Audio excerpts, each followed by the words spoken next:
You are listening to Commission 6-8. This viral image has become a symbol of the violent riot that engulfed the U.S. Capitol back on January 6th. Now the Bay Area man you see carrying away the House Speaker's lectern is ready to plead guilty.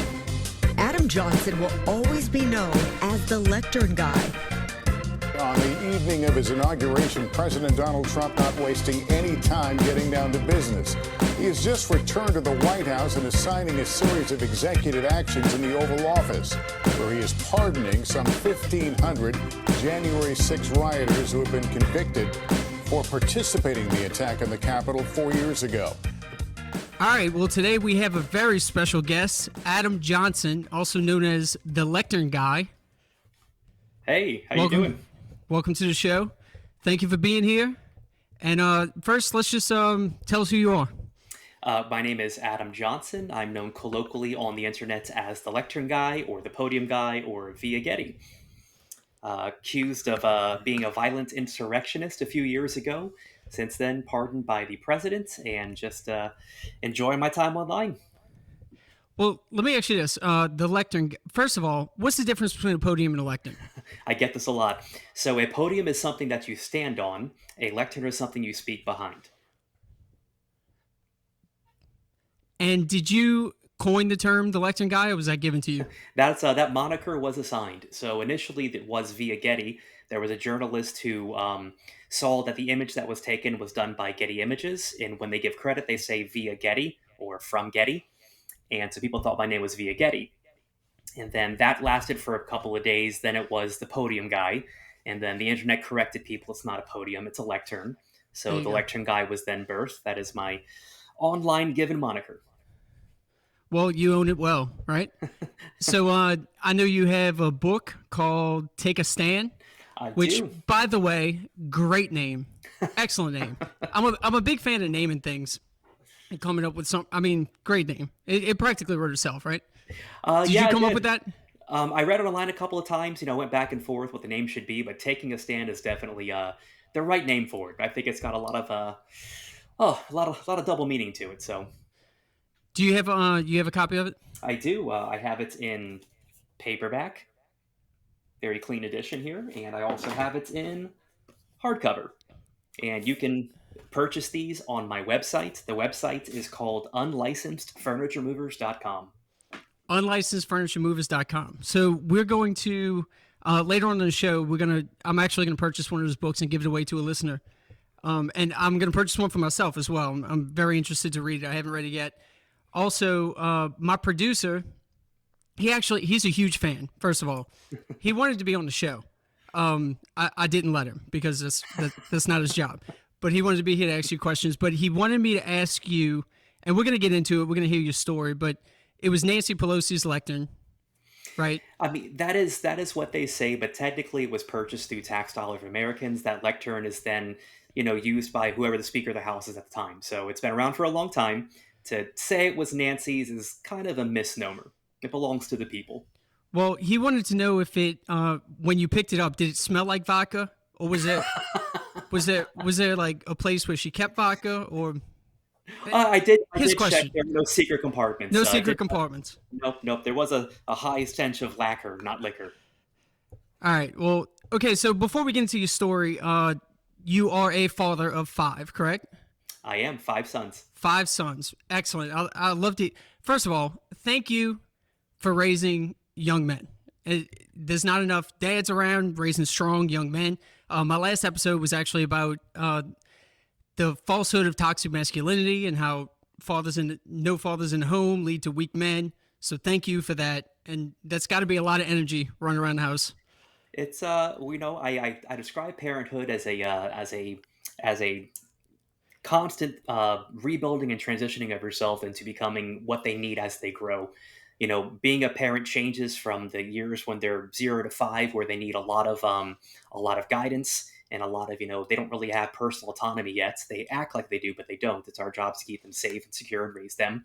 And then as you move on as a parent, you transition from what they need. And as they become older and older, it becomes less of, I'm telling you what to do, to, I can give you advice if you ask for it. But if you do a good job in the first 13, 14 years of their lives, they're asking less questions, just making better decisions. Amen. Yeah, absolutely. And the word tells us that raise up a child in the way he should go. When he is old, he will not depart from it. A lot of times we think that means the whole time he won't depart from that.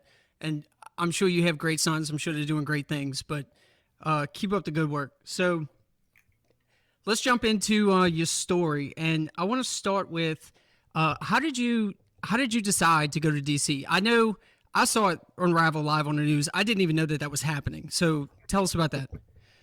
Well, post 2020, I was pretty apolitical. Maybe libertarian is the best way to describe my beliefs and viewpoints on the government and how things should work at large.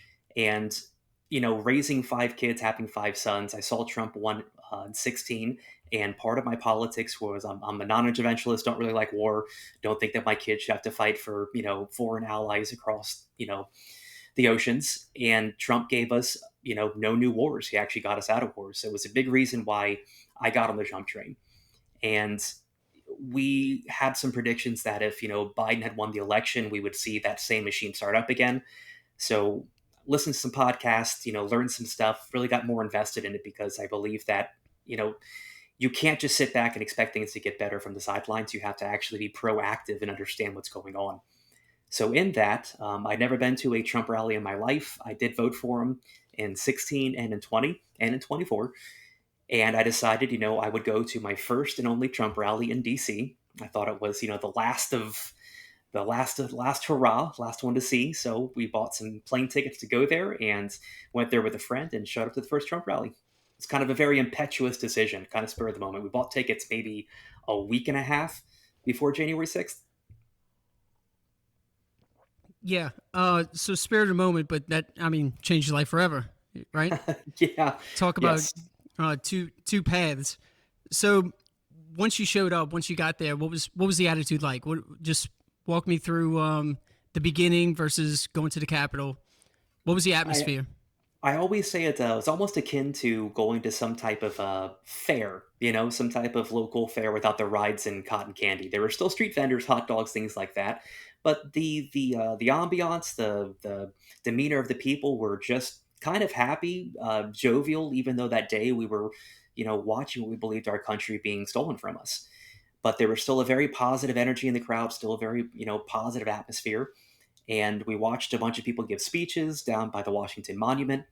And what was hanging in the air was almost a sense of optimism where even if things did transpire the way that we knew they were going to transpire, which was, the election was over and Biden wasn't put into office, we still had hope that our country would one day be restored.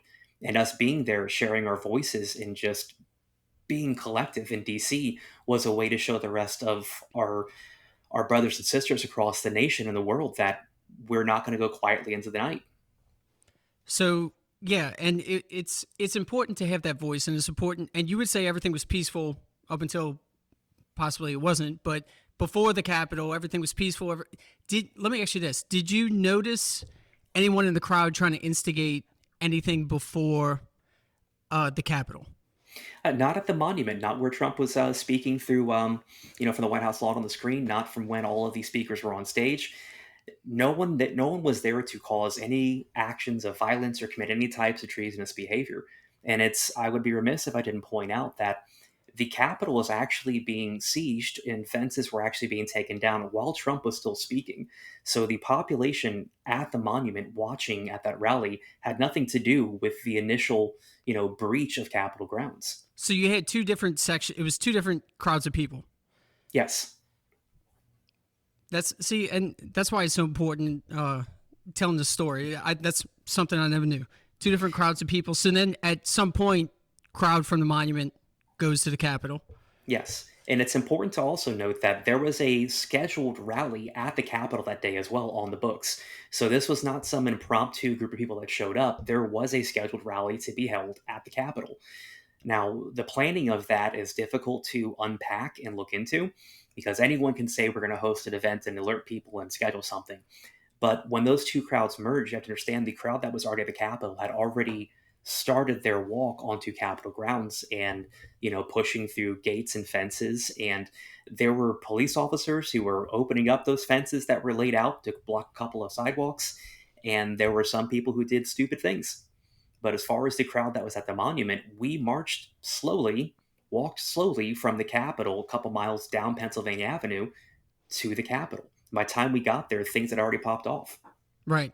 So, and just so you know, my show is not a conspiracy theory show. I don't like to chase rabbit holes, but there was something recently, I'm sure you saw, a reporter asking Nancy Pelosi about the Capitol. So what are your thoughts on that? If do you think she had something to do with it? Do you think possibly this was a setup? I try not to conspiracy theory myself or rabbit hole too much. I have a 2 week rule of thumb where if I see something happen in the news, I wait for everyone to talk about it, try to assess everyone's opinions, and then try to, give my opinion afterwards because I like to hear all sides. Right. Nancy Pelosi had an option to call in the National Guard. They were there the night before. I saw them on January 5th posted up all over DC. They were already present. There was an interview that she did inside of an SUV where she said, "This is our responsibility. The National Guard should have been there." She had full autonomy to make this happen and power to make this happen. And she did not. We now know that there were over 200 plus FBI agents that were there, and that is additional to the confidential informants that they had there. This is not including DHS, ICE agents, ATF agents, anyone who actually works and participates in DC as their vocation. So we know that there was probably somewhere between 200 and 500 people in that crowd who were sent there. And that takes planning. That is not impromptu, assignment. That takes plans. That takes, getting emails, people sent out. So do I think that it was an FBI coup to overthrow the Capitol? I wouldn't go as far as to say that it was plans, but I would go as far as to say that it was within the realm of, if this happens, there is a plan to facilitate and allow it. Right. Yeah, and I think it's a lot murkier than that. I don't think it's as simple as there was this side and there was that side, or it was, let's set it up and watch it happen.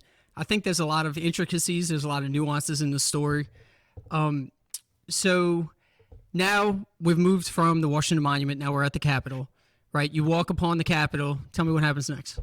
So we walk up to the Capitol, and there must have been about 100,000, 200,000 people there. I've never seen that many people in my life.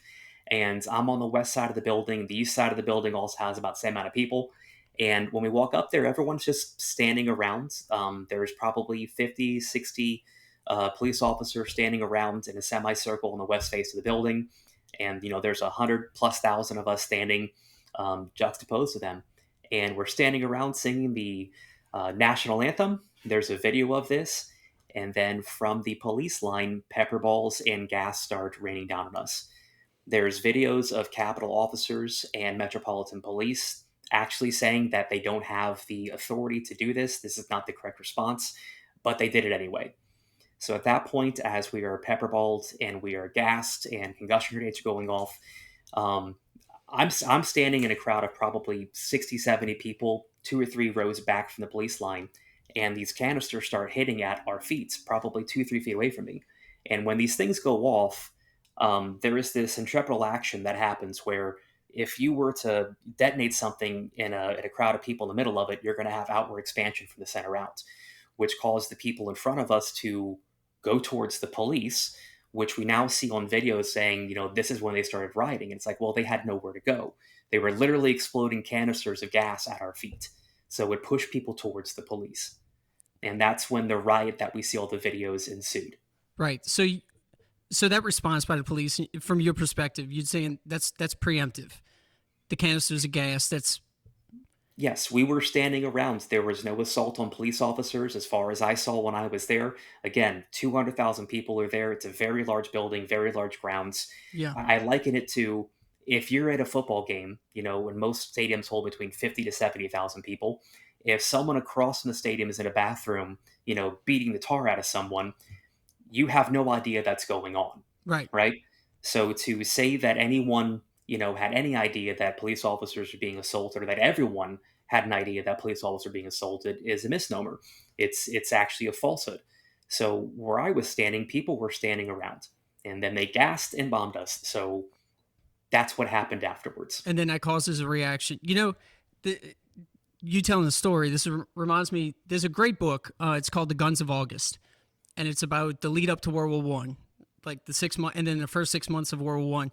And there's a theme throughout the book that all these countries and all these players were acting preemptively based on what they thought was about to happen, which escalated into the Great War, right? Yes. It sounds like the same thing was taking place. Whether those officers were purposely agitating, I'm not saying that, or if they were just reacting to what they thought was about to happen. But as we saw it seemed to. So anyway, I'll let you continue. So as those canisters came out, as those missions came out, I got gassed myself because when they go off, it's a big cloud that goes up, and I had no desire to be a part of that, so I walked away from that. There was some scaffolding. I climbed that, took some videos, some pictures from the top, kind of just to get a bird's eye view of, oh my gosh, this is crazy what's going on. As I come downstairs from the scaffolding, again, near the west side of the building, I see people that are just walking inside open doors. And me, I've never been to a protest before, never been to a rally. I've seen the Capitol being protested in before and after January 6th. My natural conclusion was the protest is going inside. They're open doors. I'll follow the protest inside. Were you being waved in by cops? I know we've heard stories of cops police officers waving people in. No, I didn't see any cops waving us in. I just saw people walking in, so I followed suit. Followed the crowd. There were a lot of officers that were inside the building when we walked inside, and no one there was telling us to leave. No one there was telling us you can't be here, at least in the crowd that I was in. And again, my experience is different than a lot of other people. Sure. I was in a group about 1,600 people, but of the people that I was with, maybe 40 or 50 had the same experience I did. Yeah, and something that's interesting, the picture, right? The famous picture, you holding a lectern. Y'all are actually inside the ropes, right? Yes. Like, yes. Like you supposedly storm the Capitol, but use the sidewalk, like stay inside the ropes. The majority of people who were in the Capitol were extremely respectful. We walked through a narrow hallway, and then it opens up to the rotunda. And when it opened to the rotunda, everyone kind of stopped what they were doing and just started walking around, taking pictures, looking at the opulence and the history that's painted on canvas and in friezes and the dome. And it was very respectful. And that was the group that I was in. The lectern, we should talk about that.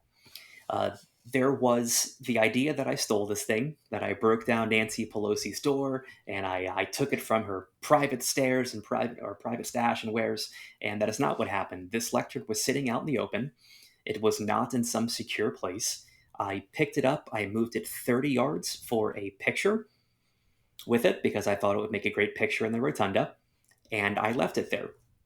Never took it home with me, but that was the insinuation by every media organization worldwide. Right, and you were charged for that, correct? Felony theft. Felony theft, even though you never took it.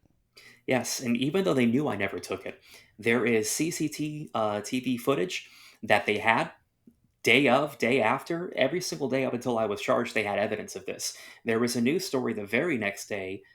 There's a video of them walking out the lectern. It never left the building, and they knew this, and they still charged me with it. So we moved the lectern. Now you're charged with felony theft. It's amazing. Was that your first time in the Capitol?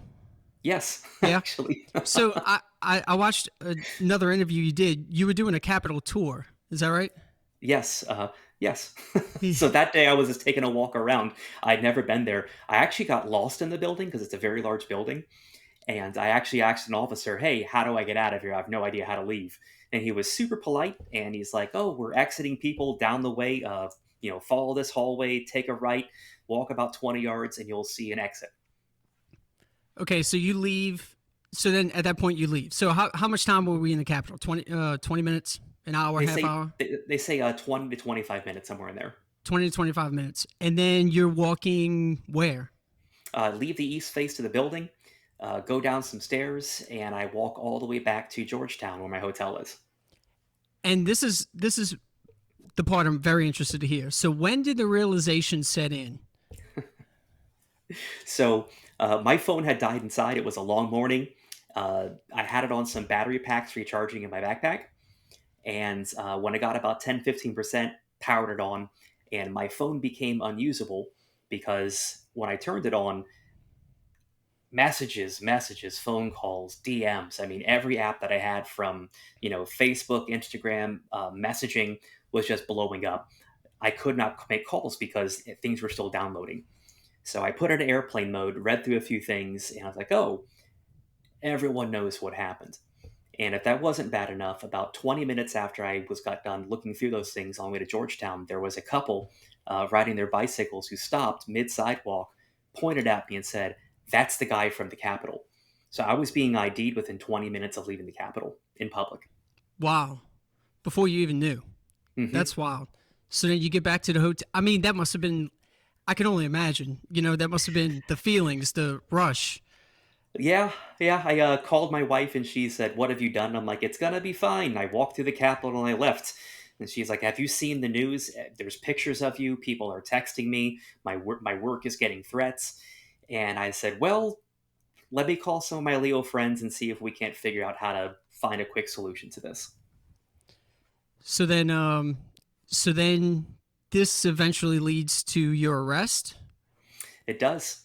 Before I left DC, I actually contacted the Department of Justice because I'd been named online. They knew where I lived, and I said, "Listen, I'm going home." Left a message. "I'm going home. I'm not fleeing from anything. Here's my number. Here's my address. If you guys need anything, give me a call." Thinking, this is a misunderstanding. Well, we can talk about this. It's my government. They're not going to, prosecute me for walking through a public building and going home. Uh, I hired attorneys the next day on the drive home. And by Friday, 2 days afterwards, I was on my way to county jail for 3 charges: felony theft, misdemeanor violent entry, and misdemeanor trespassing. So they came and picked you up? They came to your house? No, we were able to be. I had very good attorneys to the tune of $100,000, and we worked it out to where I could self-surrender to my local county jail. So, yeah, you brought up your attorneys. Chris Cuomo. Uh-huh. Chris Cuomo, correct me if I'm wrong, believed that you didn't deserve the right to a defense or didn't deserve the right to that defense? Yes, to that defense specifically. My attorneys did an interview. I want to say it was Friday or Saturday night with Chris Cuomo when he was still working with whatever hack news organization he was working with. And he grilled them saying, "Why do I deserve those attorneys, 2 high-profile attorneys who would give me the best defense possible?" His attorneys are David Bigney and Dan Eckhart, and they join us now. Gentlemen, thank you. Chris, thank you very much. Greatly appreciate you giving us the opportunity to speak about our client, Adam Johnson. Now, Dan, you have a very prestigious pedigree. You were a federal prosecutor, you were a federal agent. Everybody has a right to a defense. They don't have a right to you as counsel. Why does this man deserve your level of defense? And this stands against our constitutional rights to have the right to a defense. And if you look at a lot of the people who had been charged by the DOJ, AUSA, they were given court-appointed attorneys out of D.C. where they were forced to be charged, which is also, I believe, a constitutional infraction. And some of these attorneys said things like, "We're representing short bus people." I mean, This Wow. was the defense these people had. And on top of this, they weren't allowed to crowdsource for better attorneys as well. I wasn't allowed to crowdsource for better attorneys. Well, all that money for my attorneys, the $100,000, came out of our bank account. Right. Yeah, and the right to a defense, like you said, it's a constitutional right. It actually predates the Constitution. I'm sure you're familiar with the story Boston Massacre, right? Mm-hmm. The Boston Massacre, the British soldiers who were charged were actually defended by John Adams Yes. because he decided or he stated everyone has the right to a defense. So that's the world that we live in. That's what the news is going to say, and it's also shaping people's perception of what happened. All right, so now you turned yourself in, and how long did we spend? Is prison the right word, or? County jail. So it was county jail in Pinellas. And the way they'd worked it out is we talked about going in on Monday, because if you go in on Monday, you'll usually see a judge by the end of the day. It's very quick. You get seen before a judge. There's initial hearing. They bring criminal complaints, and then the judge rules based on what the prosecution is asking for. If they're going to post bail, conditions, things like that. But because they wanted me to self-surrender on a Friday, that means you're spending the entire weekend in jail. So turned myself in on a Friday. They had me in isolation, 24-hour observation until Monday morning. And then, so how long was your whole stint? So you were charged, you were in observation, and you spent. So 4 days in county. After everything was done, we got to a plea agreement. They decided to charge they dropped the felony theft because I stole nothing. They decided to drop the violent entry because there's clear video of me just walking through a building and leaving, unprovoking anyone. And they ended up giving me 75 days in federal prison for misdemeanor trespassing, a $5,000 fine, 200 hours of community service, and a year of supervised release. Wow.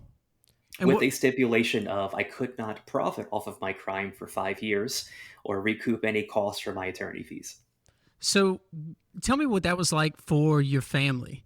You know, I'm sure they were supportive through this whole thing, but now, you know, Dad's got to go to federal prison for 75 days. How did they handle that?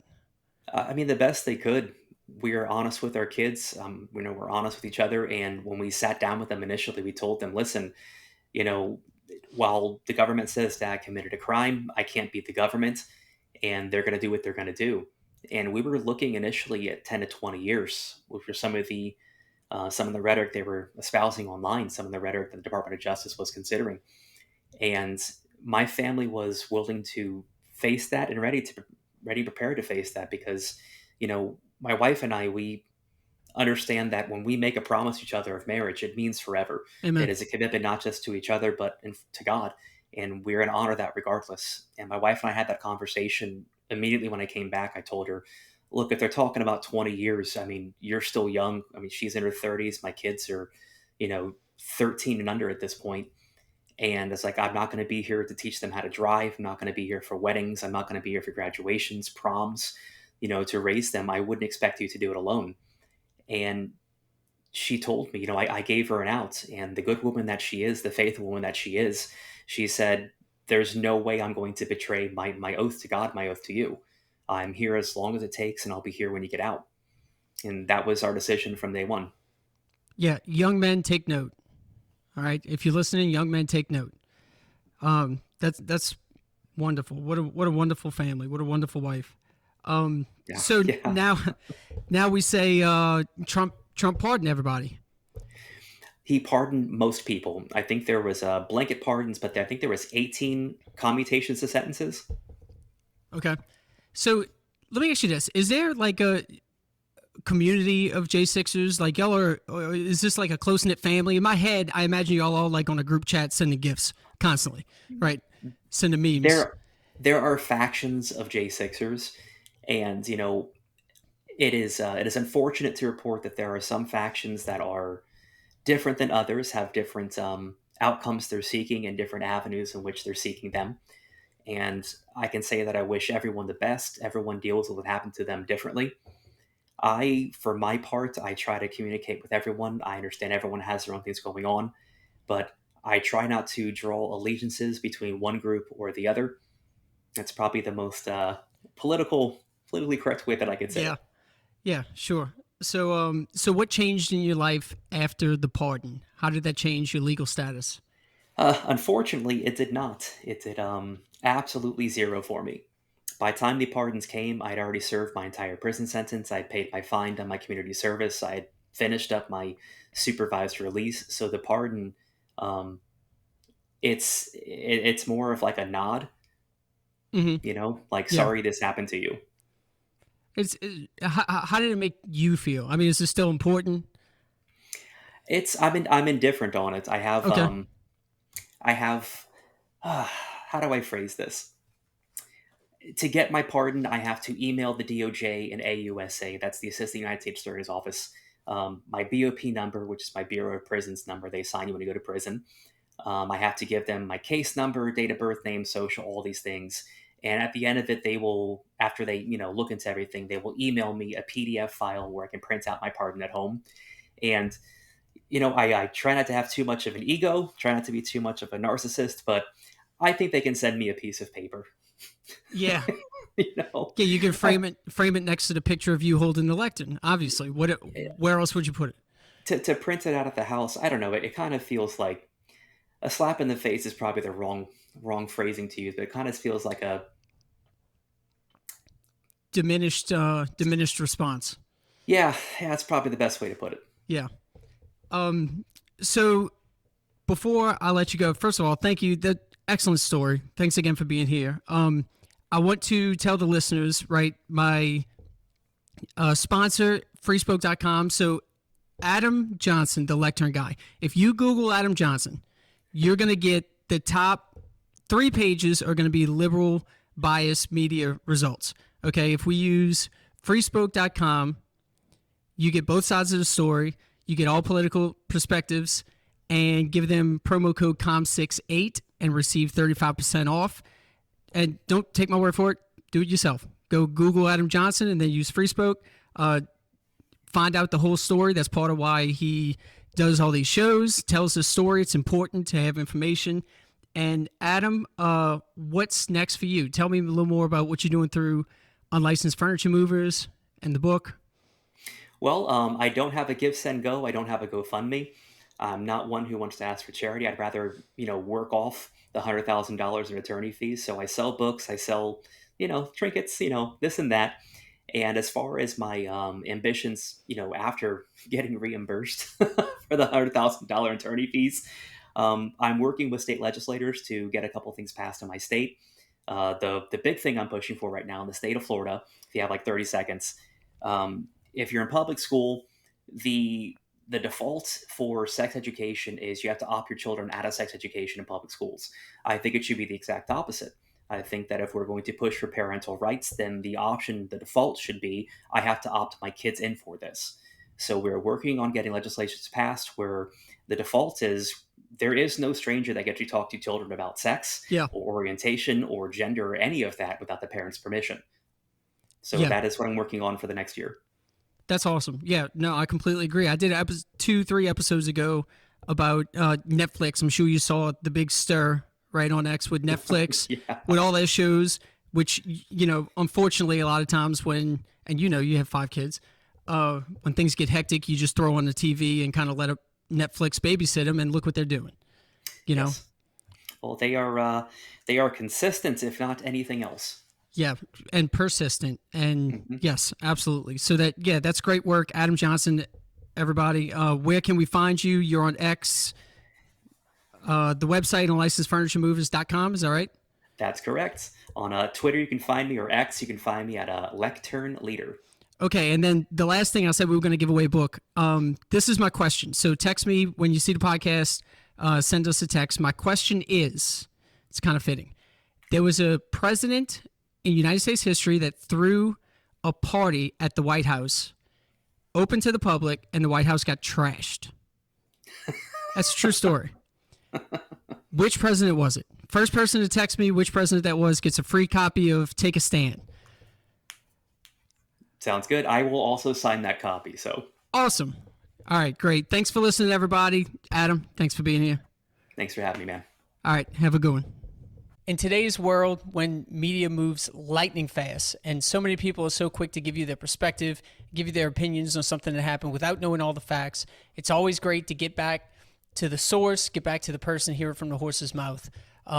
Please go check out his merch. He's got a lot of merchandise on his website. That's unlicensed.furnituremovers.com. Give his book a read. Text us. If you're the first to text the answer to my question, I'm going to get you a signed copy of his book. Reach out to him. Follow him on X. He responds. He's doing a lot. As he said, he's very active in Florida, getting into politics, trying to change things for the better. He took a situation that happened. He took his circumstance. He didn't let his circumstance define him. Yeah, now he's known as the Lectern Guy, but he's owned that moniker. He's owned that name, and he's going to do what God put him on this planet to do, and he's going to fight for the rights and fight for moral justice, fight for the rights of children. And it was really inspiring. So thank you all for listening to me today. I pray blessings over you and your family. I pray God blesses you coming in and you going out. I pray peace, power, and prosperity. And remember, you live in the greatest country on earth, and it's up to you to keep it. You are listening to Commission 6-8.